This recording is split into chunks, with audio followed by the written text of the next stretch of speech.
All right, what's up, ladies and gentlemen? We are back here again for week number 18 of Pete's Power Rankings. Yes, the end is finally here. It's so sad. The final weekend of the regular season, where half of the league will be packing it up and looking forward to next year, and our remaining 14 will be looking at that Lombardi Trophy.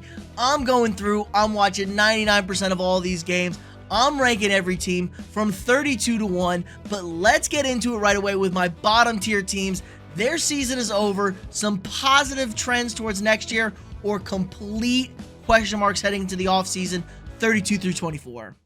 All right, a new bottom team here in the NFL. It's the Indianapolis Colts. Has an interim head coach ever been fired? I don't know, but Jeff Saturday probably should be. I told y'all it was going to be a disaster move hiring him as the interim head coach, and it's gone way worse than you could even imagine. They're the laughingstock of the NFL. No more rent-a-QB for the Colts. They got to go draft a guy this offseason, but things are really, really bad in Indianapolis.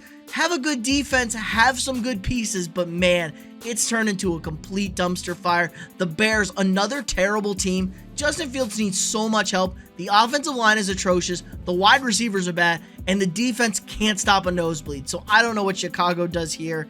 Cleveland and New Orleans, maybe next year. Cleveland showed some positive signs, honestly, the last few weeks with Deshaun Watson. He gets a full offseason. Maybe things turn around. Maybe Cleveland's back in that playoff hunt. But let's get into our middle tier teams now. 23 through 16. Few of these teams still alive, fighting for those playoff spots. The last two remaining. Somebody's going to get in. All right. Carolina, Vegas, Washington, and the New York Jets all eliminated from contention this weekend. Solid seasons for some. Jarrett Stidham actually looked nice at quarterback for the Raiders, filling in for Derek Carr. And Carolina threw away against that game away against Tampa Bay. They forgot to cover Mike Evans. It was a real train wreck for them. And Washington, holy shit, dude. Down 8 spots. That was embarrassing. Carson Wentz with a 37 quarterback rating, the worst of his career. Ron Rivera really should probably be fired for this performance. He threw away this team's hope.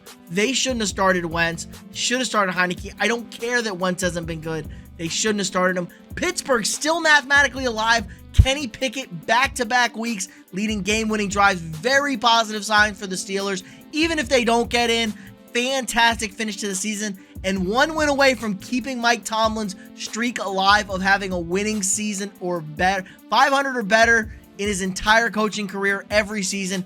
Incredible stuff. Tennessee, they're hanging on by a thread. They got to beat Jacksonville in Jacksonville. They will win the AFC South, but it's not looking good for them. Josh Dobbs is getting the start for them. New England, if they win, they are in because they beat the beat-up Miami Dolphins.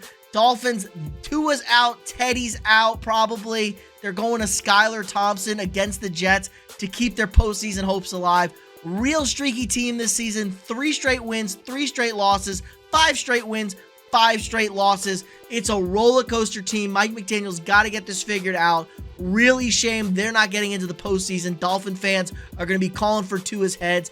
But let's get into the money part of this show.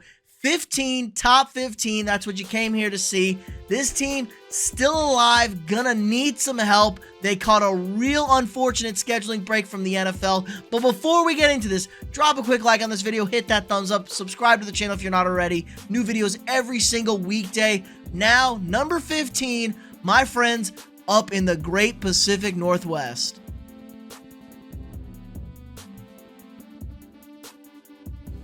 Okay, 15, like I said, the Seattle Seahawks up 4 spots. They're cracking my final top 15 of the regular season. Really strong performance against the Jets at home. I know this team has been struggling down the stretch of this season, but they needed to win, and they dominated the Jets from start to finish. The Jets had Mike Whitebat, and they moved the ball on this Jets defense, which was really impressive. 23 points. They dominated most of this game.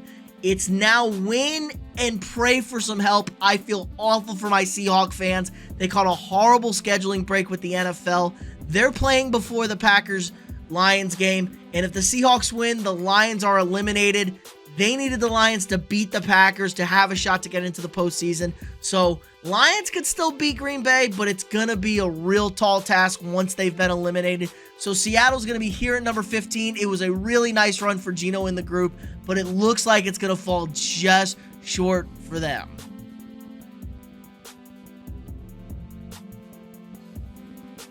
Okay, number 14, up 2 spots, back into the top 15. Tampa Bay, finally. It looked like it was going to be the same old Buccaneers, but we got the ball to Mike Evans this week. 200 yards, 3 touchdowns, one of the best performances from a wide receiver, probably the best performance from a wide receiver this year.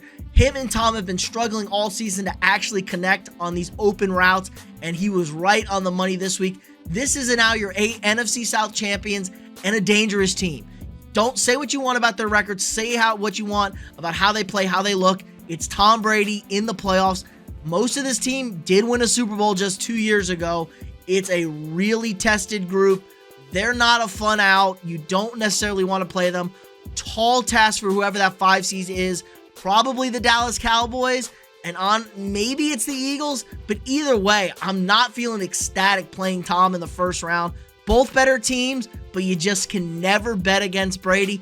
And the Buccaneers are starting to make a way of winning close games and getting it done come crunch time. So Buccaneers here at 14, who the hell knows where they're going to end up.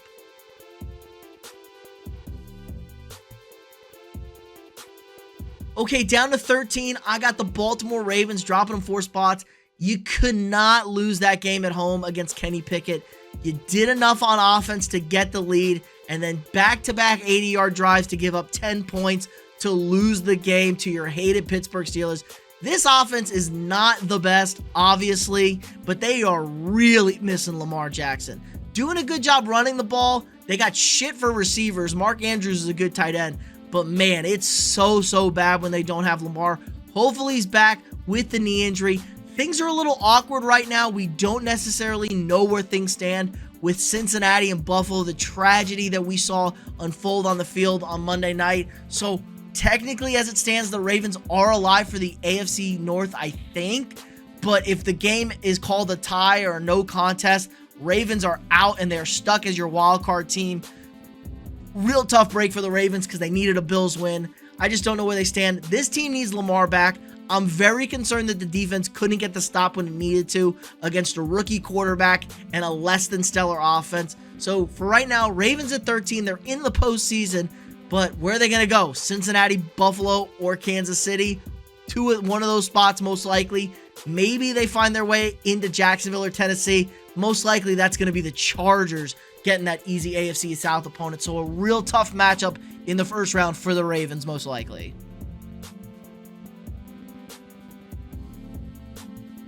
Okay, number 12. I'm going to give them some props here. I'm going to put the Packers at number 12. They've won 5 in a row now. They were essentially counted out, and they did their damage. Now, they've gotten some very favorable scheduling breaks. It was very nice of the NFL to put 4 of their last 5 in Lambeau Field with bad weather and bad field conditions.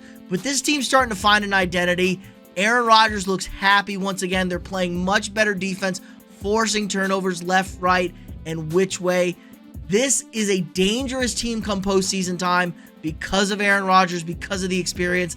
The only problem is they're probably getting in. Winning, you're in at home with Detroit. You're going to have to go to San Francisco most likely in the first round, and that team is a juggernaut these days. Obviously, a huge mismatch at quarterback, but Rodgers' life under duress with that defense of San Francisco could make life a living hell. So good for Green Bay that they're going to get into the postseason, but what is the long-term prospects of this team? But I don't necessarily know they're going to win on Sunday because the team they're playing is hungry and they think they should be getting into the postseason. They're probably going to fall short, but it's a real elite group they're going against.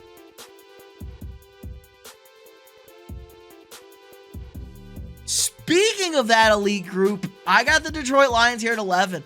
I know they beat a horrible Chicago Bears team, but man, I have to give credit to Dan Campbell. This team was 1-6. They were more dead than the Green Bay Packers were, and they fought and clawed their way into a chance of getting that. They're probably out due to the tiebreaker situation, which is unfortunate. But man, it would be a fantastic way to end the season to go into Lambeau and knock the Packers out of the playoffs. and maybe, just maybe, they get in themselves. This is a team that has a great identity. They run the football well. Jared Goff is elite at quarterback when he plays at home.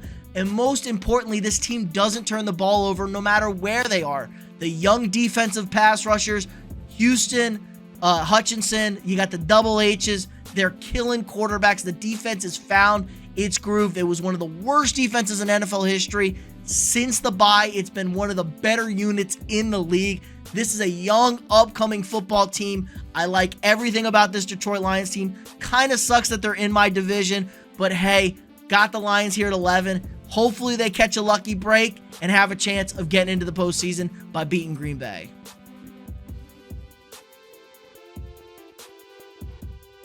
Okay, number 10, the New York Football Giants. Fantastic showing this weekend against the Indianapolis Colts. They needed to win and get in, and they took care of business.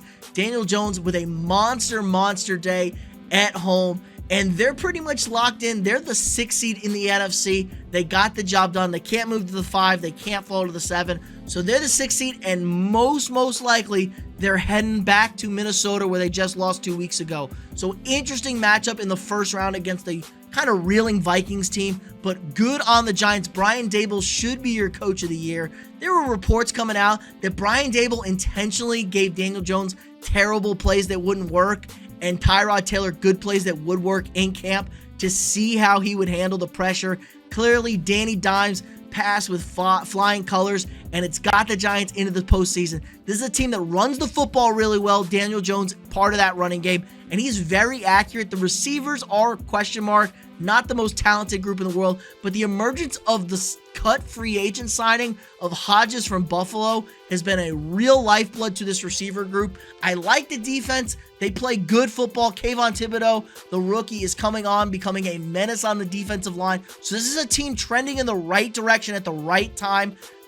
Think they're limited. I could see them beating Minnesota. I don't think they will, but it could happen. Probably the limit of them. I don't see them winning 2 playoff games, but all in all, a very successful season so far for the New York Giants.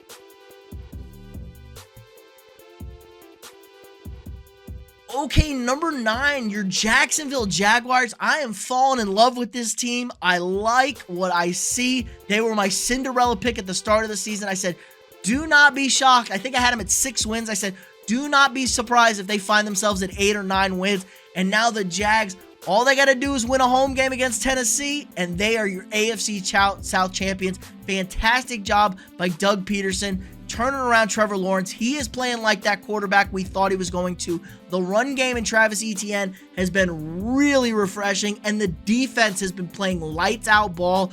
They're kind of feeding off the great offense. They're playing opportunistic ball. They're forcing turnovers, which is what you need to do when you're not necessarily the most talented guys in the world. Zay Jones and Christian Kirk at wide receiver and Evan Ingram at tight end have been real emergent saviors, honestly, for this offense. Love this team. They don't necessarily have to win against the Titans, but it's the easiest way. The Jags technically could find themselves into that last wild card spot. They just need the Bills to beat the Patriots, the Jets to beat the Dolphins, and the Browns to beat the Steelers. If they can get that, they will find themselves in that wild card spot. Not as likely as it was when Baltimore was about to beat the Steelers, but still has a chance. But I think the Jags are going to take care of Tennessee and be your AFC South champions. Fantastic look. And hey, who knows? This is a young, spunky team. We've seen a young, spunky Jags team go on deep runs before. They have a Super Bowl winning head coach, and they have an elite young quarterback. So the sky is the limit for this Jags team. Maybe not necessarily the mountaintop this year, but man, another juggernaut. Looks like they're coming out of the AFC.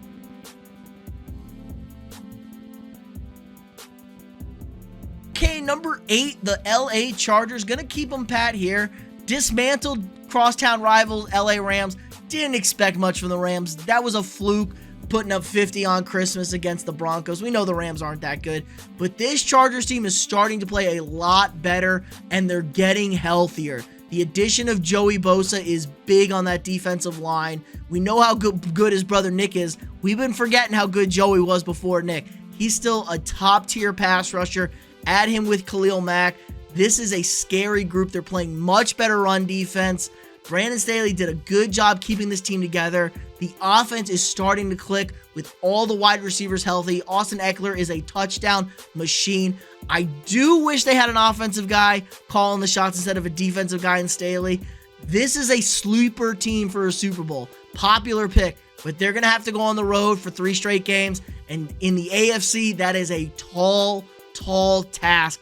You're going to have to go to Kansas City. You're going to have to go to Buffalo. And you're going to have to go to Cincinnati. 2 of those 3, real tough. You could get lucky. You win this weekend.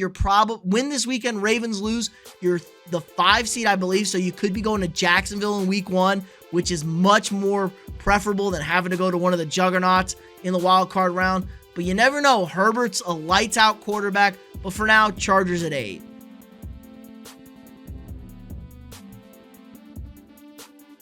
Okay, number 7. Got my Vikings here at 7. Only going to drop a spot. I'm not going to overreact to that game. Minnesota plays one of 2 ways. Either everything goes right for them or everything goes wrong for them. There is no, the game kind of goes their way or good things happen and bad things happen. No, it's either all good things or all bad things. And when all bad things happen, they get blown out. Real tall task to ask when you go lose your backup center on the second drive of the game and you're stuck with a third string center in Lambeau Field. You're always up against it. And then you lost your starting right tackle on the next drive, one of the better right tackles in the league. It was always a disaster. Green Bay is super charged up, so I'm not going to look too much into it. It's very obvious this team has to be able to throw the football and establish a run game to beat teams because the defense is really not great when it's tested. We know the point differential is terrible. It's not because of the offense over here, it's because of that defense. Special teams is very hit or miss. They've blocked a punt in back-to-back weeks, but then they gave up a kick return this week. So they're kind of all over the place. This is a nice group. Kevin O'Connell's done a real nice turnaround with this team. They're gonna be hosting the first round. They threw away that 2 seed, losing the game to Green Bay. So gonna have to go on the road, most likely to San Francisco or Philadelphia. I don't know necessarily what the seeding's going to look like. Maybe they're going to Dallas. But if they can get past the Giants, they're going on the road for the second round. And that's probably the end for the Vikings there. But for right now, it's 7. You never know.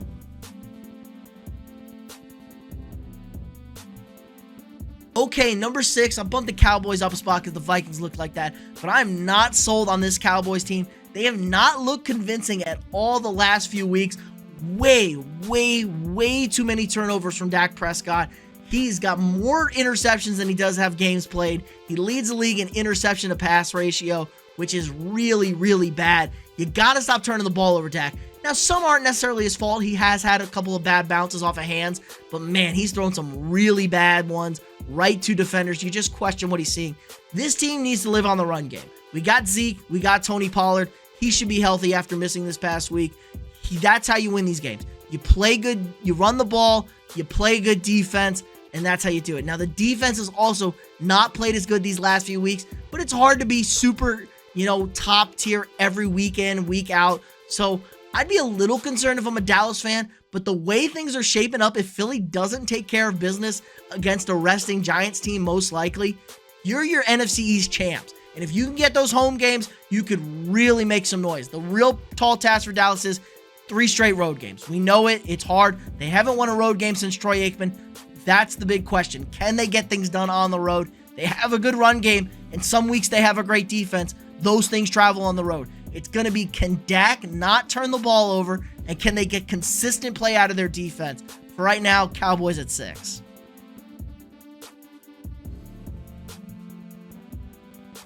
Okay, at number 5, I got the Philadelphia Eagles here. This team is heading the wrong direction at the worst possible time. We already know about the Jalen Hurts injury, but they are starting to pile up injuries all across the board. On the D-line, in the secondary, on the offensive line. It's not looking good for Philadelphia. They're also starting to believe, they're losing that magic feeling they had. The mojo was great. The belief was there. They've now lost 2 in a row, and they still got to win a game or have a Cowboys loss to get the NFC East. They win a game, they are your NFC East champions, and they are your 1 seed in the NFC. They need that bye to get healthy, so they have to beat the Giants this weekend.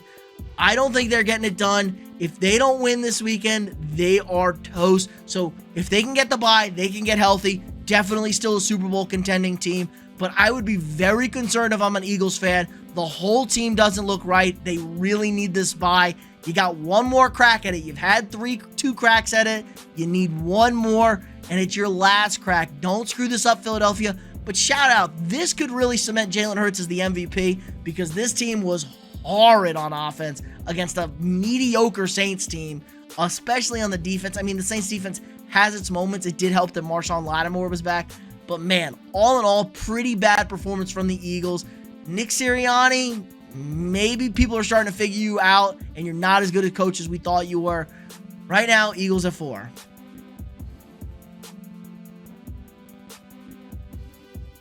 Okay, number 4, I got the Cincinnati Bengals here at 4. I'm going to bump them up a spot. I don't know really what to say about the Bengals. We didn't get to see the showdown. Obviously, a lot of circumstances going on in that Monday Night Football game. So I put the Bengals up here a spot because of how bad the Eagles looked. The Bengals were up 7-3, and they did drive down the field nicely. This is a dangerous team out of the AFC. Love Joe Burrow. Love this offense. A very underrated defense. They were playing great football. It's a real shame everything that happened because if the Bengals did win this past weekend against the Bills, they would be in contention for that 1 seed. All they would need is Kansas City to trip up, and they would be your 1 seed. They're now out of contention, essentially, with a tie or a no contest. Don't know where we really stand at this point, recording now. So, Bengals here for your AFC North champions. Probably going to be the 3 seed in the AFC. So, that means they're going to have to go on the road for the next game after the wild card round. But the Bengals are road warriors. They won 2 road playoff games in tough places last year. They could do it again this year. The sky is the limit. One of your Super Bowl favorites. Okay, number 3, I got the Buffalo Bills. Again, another team I don't necessarily know what to do. Really, really unfortunate circumstances would happen to Damar Hamlin. As of this recording, it's sounding positive, but that's all I can say on it now. Who knows what the next 24 hours or whenever you watch this video hold. For right now, Bills at number 3. This is a good football team. We know they're a good football team. It was a clash of the Titans we didn't get, and it's really going to hurt the Bills because no contest or tie, what it's looking like right now, that's going to put them out of the 1 seed in the AFC. It's now out of their hands. They were win out and they get the first round bye, which is really, really tough. You don't want to go on the road in the AFC. We know how tough these teams are, but they should get the 2 seed and knock the Patriots out of the playoffs this weekend. But you just don't know what kind of headspace the Bills are going to be in moving forward. They got to get it locked in. It's so hard, but this is a Super Bowl caliber team. This was a Super Bowl year for this Bills team. They got to be locked in. They got to get refocused. Hopefully they take care of business against New England. Hopefully everything works out, obviously, for them. But for right now, Bills at number 3.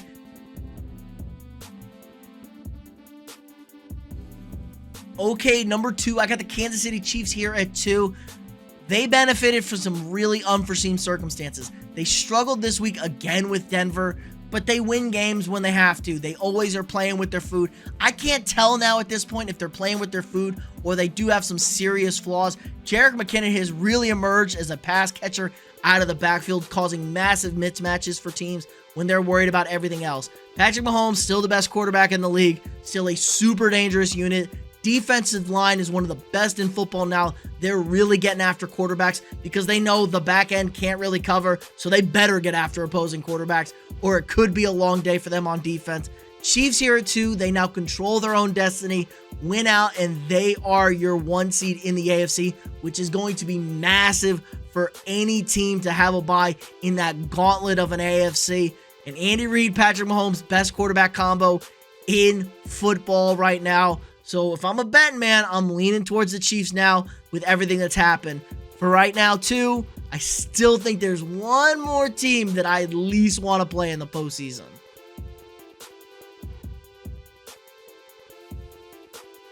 Okay, number 1, still the San Francisco 49ers. I'm not going to freak out. Sometimes your defense has a not great week. Jarrett Stidham carved them up. It happens. What really mattered is they forced turnovers when they needed to. Brock Purdy led them up what should have been the game-winning drive after the Raiders went and tied this thing up. Robbie Gould missed a 41 kick indoors. You're rarely going to see that. I don't think you've ever seen that. It's a man who's never missed a postseason kick. Knock on wood for him. So, fantastic showing from Brock Purdy. Got the job done when he needed to. They ended up winning in overtime after the missed field goal because the defense stepped up, got after Stidham, forced the pick. So this is such a complete team. The defense is frightening. Nick Bosa is impossible to deal with.